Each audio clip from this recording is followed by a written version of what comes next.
Naaf argachuu hin dandeenye adaraa wanni isin hin jedhu dhiiga daa'imati yaanaa barbaadaa adaraa maqaa waaqayyootiin uummanni Itoophiyaa jiru hundinuu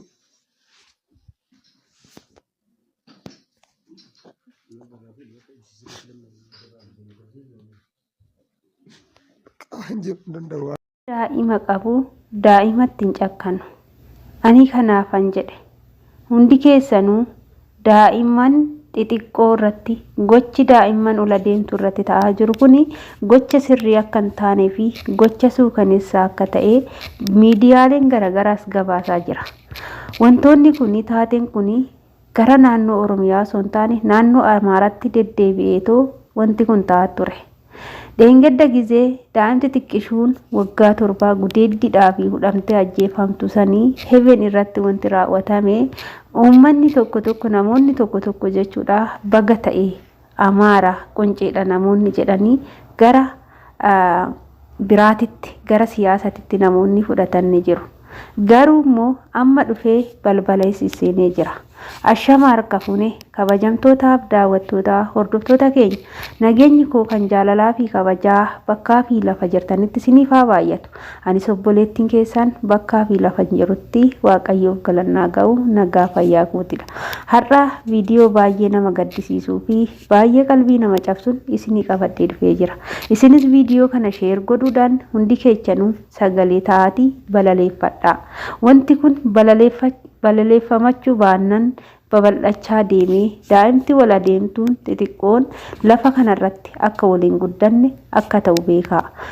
Egaa karumaan viidiyoo isin fidetti yoonan dabarsu daa'imti xiqqishuu qaxaleen ol adeemtuun kuni Simboonee jedhamti. Dhalattuu godina Oromiyaa ganda Roobee Gobbaa irratti kan dhalatte yoo ta'u umuriin ishee amma ganaa reef daa'ima wal guddatte umurii waggaa 7ti.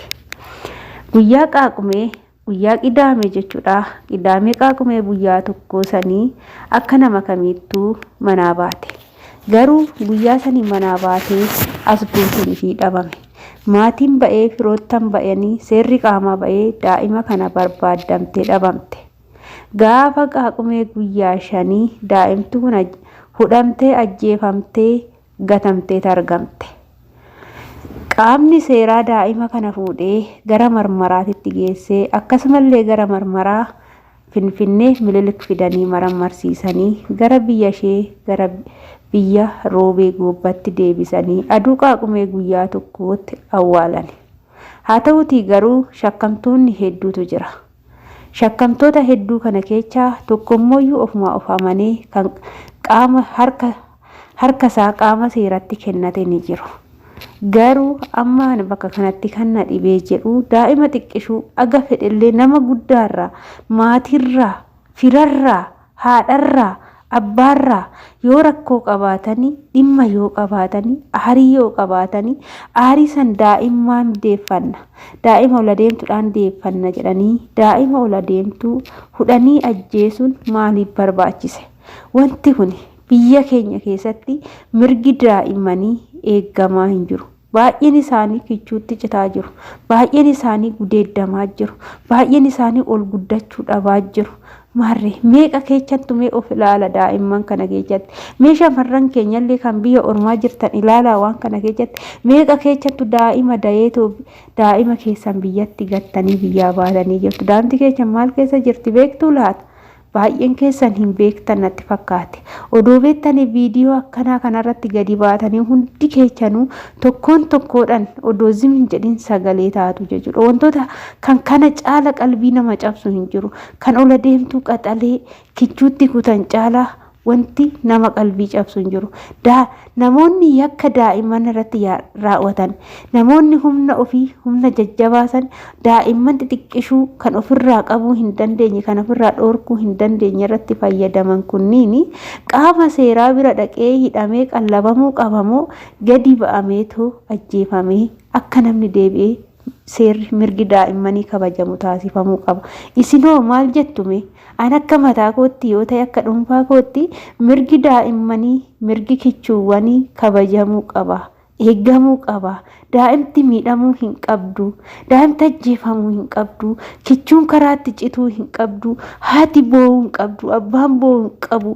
Maaliif jennaan yoo badii qabaattan, yoo maatii daa'imman sanii wal dhabdee qabaattan, wal dhabdee san daa'imman san irratti ba'uuf humna keessaniin daa'ima xiqqishuu ofirraa sin dhooguu hin dandeenye irratti fayyadamuun hin danda'amu jechuudha. Kanaaf jechuudha amma abbaan baay'ee gara nama nyaata, haatis immoo kana lamaadha. Waan namatti dhaga'amudha dhugaa rabbii dubbachuudhaaf. Kaanii ililii kaanii iririi akkuma jedhani wanti kun amma deddeebi'ee dhaga'amaa jira, baay'achaa jira akkuma argaa jirtanii kana jechuudha. Kanaaf wanti kun deemee biyyi keenya garamitti deemaa jirti?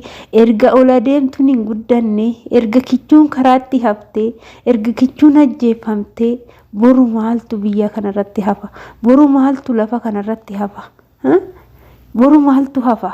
Guddaan keessaan deema, xiqqaan erga ol hin guddanne maaltu lafa kanarratti hafan jedheen dhugaa rabbii dubbachuudha. Biyyi keenya biyya dhiigaan badde, biyya baay'ee baala goofte jechuudha. Biyya biraa keessatti, biyya ormaa keessatti mirgi daa'immanii kan guddaa caala kabajama jechuudha.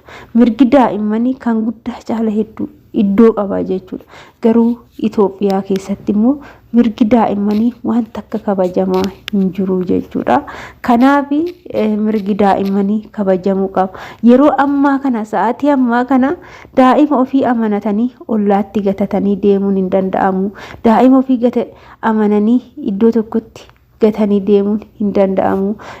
Daa'ima ofii oduma gibbii keessatti ijaan laalan oduma taphattu as buutee ishii dhabamaa jira waan ta'eef daa'ima ofii luka ofii biraa ija ofii biraa zorgochuun hin danda'amu jechuudha.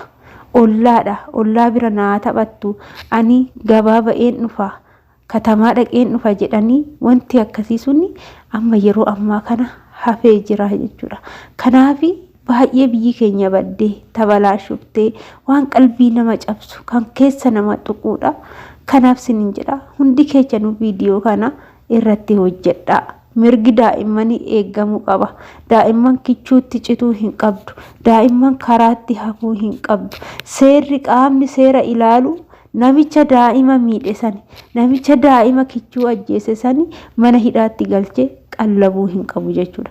Maaliif jennaan kichuu dukkana keessaa baate omaa osoo hin argin, omaa osoo hin beekin dukkanatti waan deebiseef inni immoo kan san caalu assaqaayya'amuu qaba jechuudha.